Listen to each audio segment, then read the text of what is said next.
Why did GranGran actually leave the Northern Water Tribe? Why did Katara's grandmother, Kana, leave the Northern Water Tribe and move to the Southern Water Tribe? GranGran Kana was born in the Northern Water Tribe and she grew up there. She was engaged to waterbending master Paku, who made the betrothal necklace for her. That's the same necklace that Katara wears throughout the show. So why did Kana, Katara's GranGran, decide to leave everything behind, leave her home, and go somewhere else? Why did she disappear? Well, Katara theorizes that at the time, her GranGran Kana did not love Paku, and that Kana, GranGran, did not want her life to be dictated by the sexist customs and stupid traditions of the Northern Water Tribe. And I think this analysis by Katara is partially true. I do think that GranGran Kana did not want her life to be dictated by the really rigid rules of the Northern Water Tribe. And if Kana had stayed in the Northern Water Tribe, she would have probably just been like anyone else. She would have just been an old woman living in the Northern Water Tribe. Whereas because she came to the Southern Water Tribe, Kana was a very well-respected, revered elder, and she was like the oldest person in her village, and she was very well-respected, and she was helping deliver babies and doing all kinds of things, and she was like the leader of that village, basically. And her son Hakoda grew up to be a very well-respected chief and warrior, so Kana achieved more in life by living in the Southern Water Tribe than she ever would have in the Northern Water Tribe.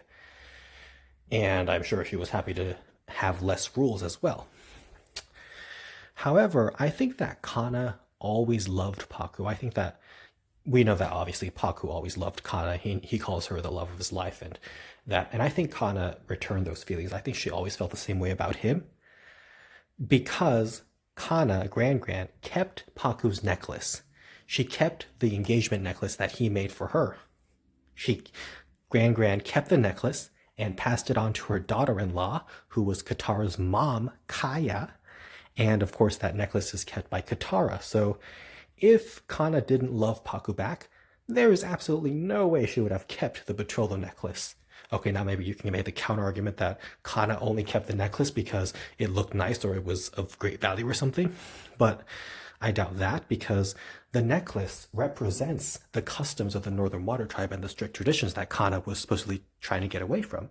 And it also represents the engagement, the arranged marriage. So even if Kana only wanted the necklace for value, she would still want to get rid of it just because of the memories that it triggers. But the fact that she kept the necklace might mean that she always loved Paku and that she wanted something to remember him by. So GranGran Kana wanted to keep the necklace because it reminded her of Paku, the guy she loved. She wanted to keep that reminder. Now, Paku and GranGran, Paku and Kana, Master Paku and GranGran, they get married pretty quickly because at the beginning of Book 2, Earth, Master Paku moves to the Southern Water Tribe, and by the time Book 3 rolls around and Paku reappears, Paku and Kana are already engaged, and Katara and Sokka are basically calling him Grandpa. So, if Kana GranGran had not loved Paku before when they were young, why on earth would she all of a sudden love him when they were old? Like, how would that happen?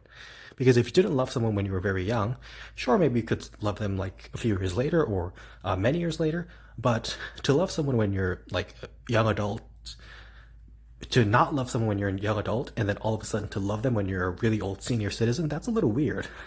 And these things don't happen sporadically. So the fact that Kana and Paku got re-engaged in such a short amount of time and got together again in such a short amount of time might prove that Kana always felt that way about Paku, because relationships take time to build.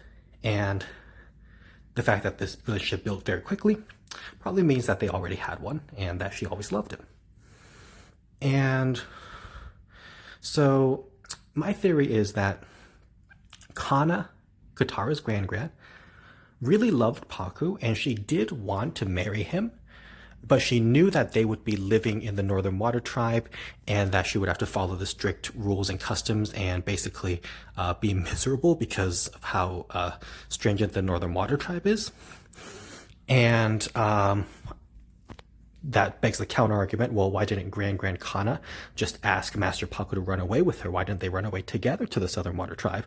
Well, if that had happened, Paku would have been captured by the Fire Nation, and because the Fire Nation captured the Southern Water Tribe waterbenders. But anyway, putting that aside, I think the reason Kana didn't ask Paku to run away with her is because she didn't want to ruin his life, because she took a massive risk, and it was a very brave thing, a reckless thing actually, to run away from everything she knew and move somewhere else, because to throw your entire life away and to make that big of a change is a big risk. And maybe she just didn't feel comfortable asking Paku to do the same thing. Maybe she didn't want Paku to throw his life away for her, because Paku grew up to be a very powerful waterbender and the best master in the Northern Water Tribe. So maybe Kana knew that Paku was already happy in the Northern Water Tribe and she didn't want to ruin him just for her sake. Maybe she wanted to be selfless with her love and she didn't want to do something selfish. She didn't want to make Paku give up everything for her. So her way of showing love to Paku was letting him stay and achieve greatness while she went away. So that could be part of it. Maybe she just didn't want to force him to change for her. So yes, I mean, I think Kana always loved Paku, but it's a much more complicated situation as to why she actually left the Northern Water Tribe. Or maybe Kana, GranGran, maybe she hated her own parents, maybe she hated her parents, or maybe she hated Paku's parents and didn't want to be around them. Who knows what the case is, but those are the theories.